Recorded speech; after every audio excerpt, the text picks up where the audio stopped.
अगर आप भी चाहते हैं बिट्टू मलंगिया एंटरटेनमेंट का ऑडियो वीडियो सबसे पहले आप तक पहुंचे, तो लाल बटन को दबाकर चैनल को सब्सक्राइब करें और बेल आइकन दबाना ना भूलें। वकील अलवेला की शानदार प्रस्तुति रिमझिम रिकॉर्डिंग स्टूडियो सुंदरी अंगिका एक्सप्रेस अखन अपने सब सुन रहल छी बिट्टू मलंगिया एंटरटेनमेंट के। ये छौरी जुधी कटाई के छौरी ये भरो बनाई के मारे छ जान ठो रंगा लगाई के जुधी कटाई के छौरी ये भरो बनाई के मारे छ जान ठो रंगा लगाई के जया पैरी जतो छौरा से पाला गे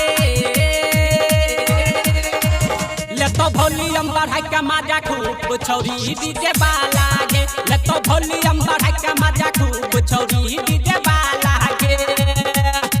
ये छौरी जुटी कटाई के छौरी ये भरो बनाई के मारे छ जान ठो रंगा लगाई के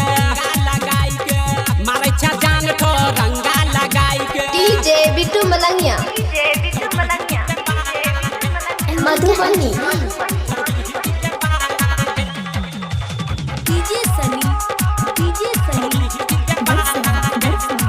रिमझिम रिकॉर्डिंग स्टूडियो सुंदरी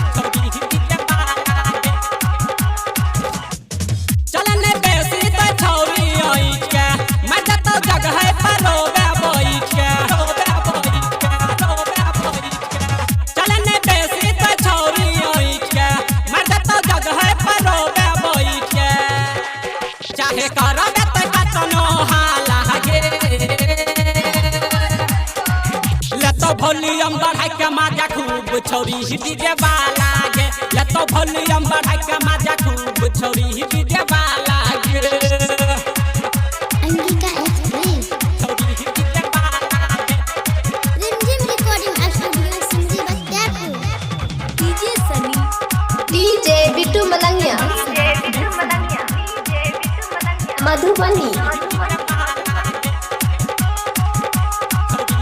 चढ़ल जवानी छबिया बम कई छे डांसर के देना तो छौरी छम कई छे चढ़ल जवानी छबिया बम कई छे डांसर के देना तो छौरी छम कई छे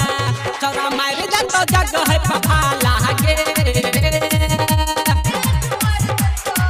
ले तो वॉल्यूम बढ़ाई के मजा खूब छौरी डीजे बाला गे ले तो वॉल्यूम बढ़ाई के मजा खूब छौरी डीजे बाला गे रिमझिम रिकॉर्डिंग स्टूडियो सुंदरी डीजे बाला गे डीजे बाला गे अंगिका एक्सप्रेस अमित लाल कुन से रही है कोई बच के बबलू गुरु चल मार देता हूँ मैच के शिविर राहुल लंबे से रही है बच के छोरा रंगीला मार देता हूँ मैच के तोहर तोड़ देता भीतर के ताला गे लतो वॉल्यूम बढ़ाई के मजा खूब छौरी डीजे बाला गे लतो वॉल्यूम बढ़ाई के मजा खूब छौरी डीजे बाला गे